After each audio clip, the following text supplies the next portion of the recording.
J'ai bien écouté ce qui a été dit par notre ami Christian et Serge, qui me paraît très important. Grosso modo, je suis complètement d'accord avec ce qui avait été dit, mais je crois que le point le plus essentiel, qui est d'ailleurs lié à une des dernières questions posées, c'est que la vraie lutte contre le changement climatique passe par l'invention d'une croissance verte durable.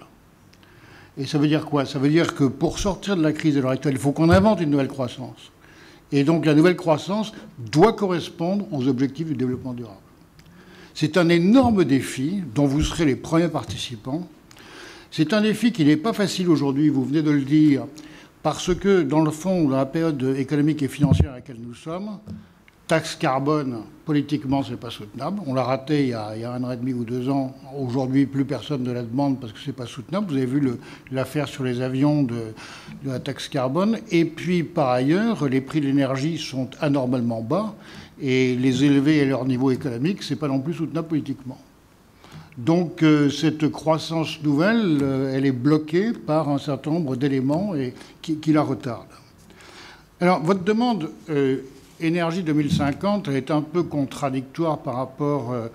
j'ai participé à cette commission Énergie 2050, mais elle concernait la France, elle ne concernait pas l'Europe. Avec mon collègue Geoffron et mon ami Michel Derdevé, on vient de sortir un bouquin qui est sorti la semaine dernière qui s'appelle « L'avenir énergétique, carte sur table », pour rappeler un certain nombre de choses. Et donc, je vais faire part d'un certain nombre d'idées sur le mix énergétique à 2050 tel qu'on peut le voir aujourd'hui. Mais on ne le voit pas, en fait. On ne le voit pas, on bâtit des scénarios qui nous donnent différentes images possibles du futur. Mais je voudrais quand même insister sur l'Europe. Insister sur l'Europe parce que l'Europe, c'est... Si on regarde le bilan global de l'Europe, on a un bilan dans lequel, grosso modo, 36% c'est du pétrole, 25% c'est du charbon, 22% c'est du gaz. Mais à l'intérieur de cette Europe, il y a des pays qui ont du nucléaire, et beaucoup, la France par exemple, et des pays qui n'en ont pas, l'Italie par exemple. Vous avez des pays qui ont beaucoup de charbon, comme la Pologne, et des pays qui n'en ont pas du tout, comme l'Espagne, ou très peu.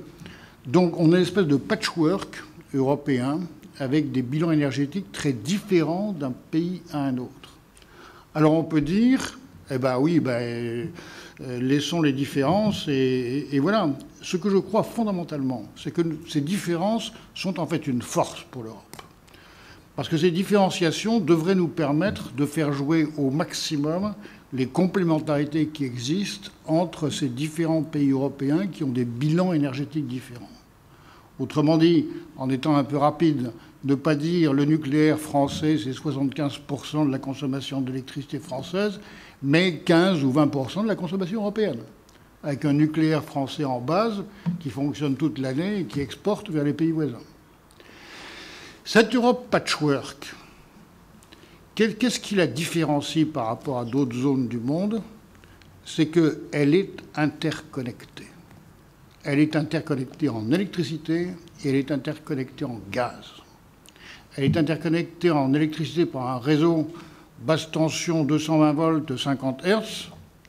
Elle est interconnectée avec des gaz de différentes provenances.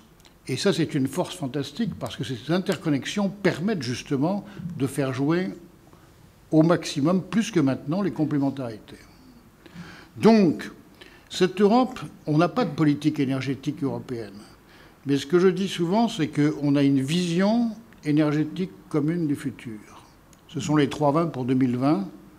Peut-être qu'on ne les attendra pas, mais disons que c'est une vision responsable d'un futur soutenable que partagent 27 pays avec ces éléments fondamentaux, diminution des gaz à effet de serre, efficacité énergétique et développement des renouvelables.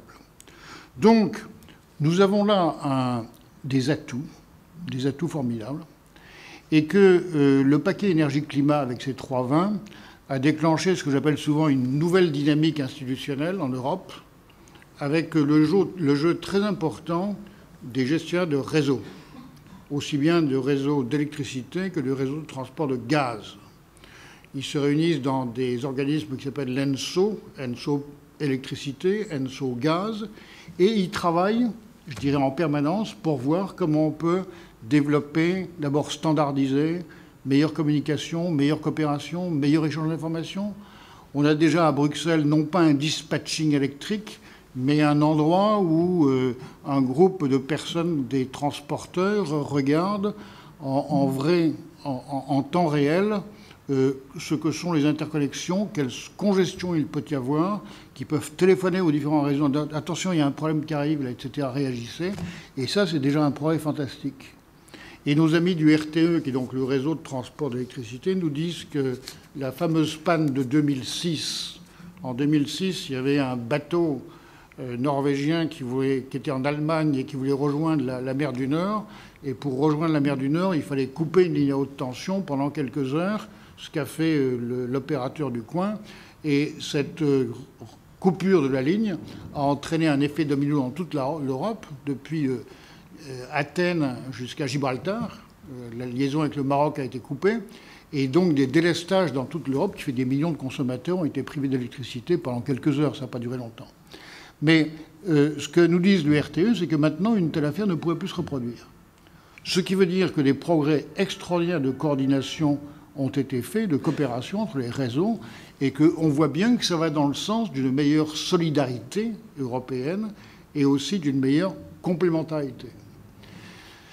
Bon, les Allemands ont pris d'une façon individuelle cette décision de fermer cette centrale sans se préoccuper des conséquences qu'il pourrait y avoir sur les voisins. On a eu très peur cet hiver. Il se trouve que les froids n'ont pas duré très longtemps et qu'on a pu compenser ce que l'on ne produisait pas en important, mais la situation était quand même très tendue. Et est-ce que ça va parvenir un jour? C'est possible. Les Allemands, ils vont faire quoi? Ils vont évidemment développer très fort l'éolien, et ce que disait tout à l'heure Christian, c'est construire une industrie des énergies d'avenir, des systèmes énergétiques de demain. Pour cela, il va falloir évidemment construire ou surdimensionner les réseaux actuels. Et on pense beaucoup à l'installation d'un supergrid en mer du Nord, un supergrid qui pourrait réunir plusieurs centaines d'éoliennes dont il pourrait collecter la production qui serait dirigée en fonction du temps, de la température, etc., vers la Scandinavie, vers l'Allemagne, vers le Danemark ou autre, ou vers l'Angleterre. Et donc on a bien là, si vous voulez, une espèce d'extraordinaire opportunité, quand le vent souffle en mer du Nord, que cette électricité éolienne puisse irriguer non seulement les zones côtières, mais une grande partie du territoire européen. Et là-dessus, si vous voulez, ça montre qu'il y a beaucoup d'opportunités à explorer pour construire les systèmes énergétiques de demain. Je pense qu'en matière de gaz, la crise avec l'Ukraine, il y a quelque temps, a tiré une sonnette d'alarme, et qu'aujourd'hui, les transporteurs de gaz sont beaucoup plus conscients des nécessités de solidarité par un transport est-ouest ou ouest-est en fonction de l'équilibre offre-demande. Et que donc, on a là un formidable champ d'opportunités.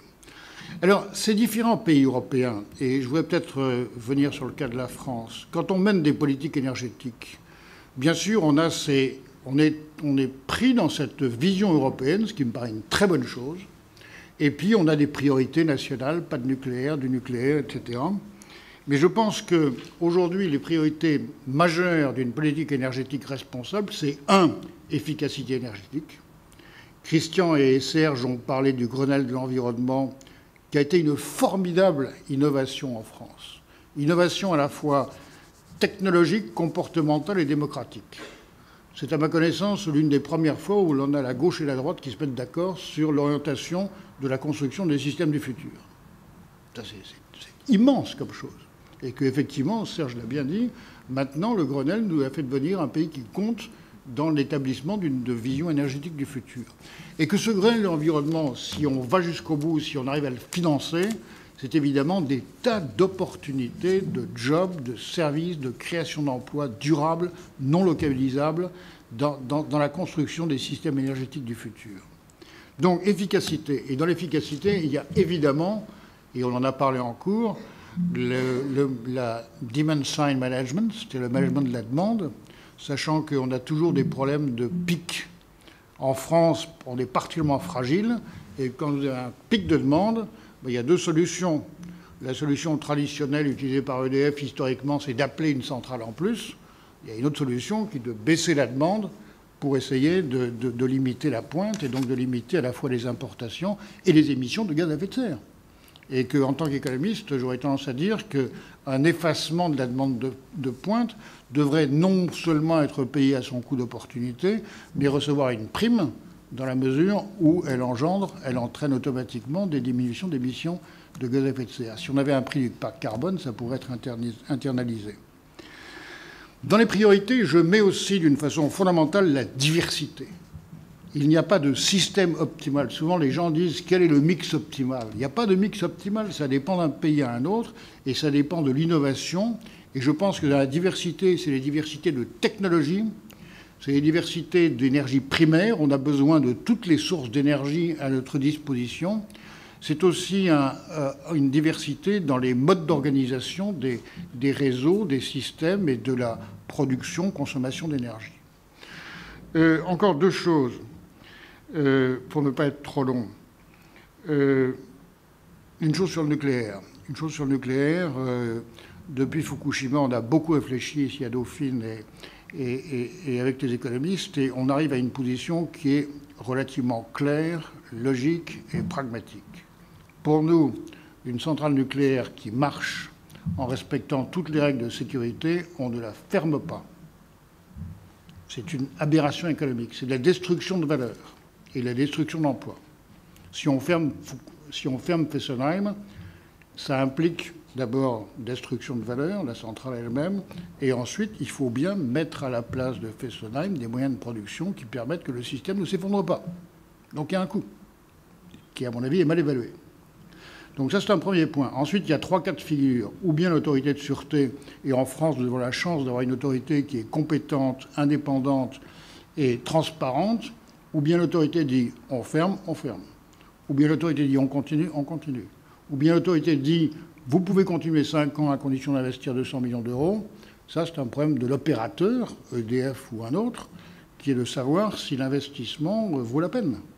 Est-ce que l'investissement va être remboursé par les kilowattheures additionnels qui vont être produits pendant 5 ans? Et c'est un problème qui est plus compliqué que ça en a l'air, parce que c'est non seulement le coût de l'investissement, c'est aussi le prix auquel EDF vendra ses kilowattheures. Or, à l'heure actuelle, ces prix sont faussés par les tarifs bloqués. Donc, vous voyez, c'est un peu compliqué. Je terminerai en disant que pour moi, dans ce que vous parlez sur la croissance, la nouvelle croissance, pour moi, les systèmes décentralisés qu'on commence à voir émerger ont beaucoup de valeurs potentielles. Parce que dans ces systèmes, vous combinez des ressources locales, à condition que les gens participent, pas qu'on leur impose de pari. Vous combinez des ressources locales qui peuvent être de l'éolien, du solaire, du gaz de schiste, qui peuvent être évidemment de la biomasse, de la petite hydraulique, du stockage par l'hydraulique. Vous mettez tout ça ensemble, vous prenez du lisier dans les élevages de porcs que vous transformez en biocarburant, et vous arrivez à avoir des systèmes combinatoires qui, évidemment, sont totalement différents des grands systèmes historiquement centralisés auxquels nous sommes habitués, mais qui, à mon avis, sont extraordinairement porteurs d'avenir.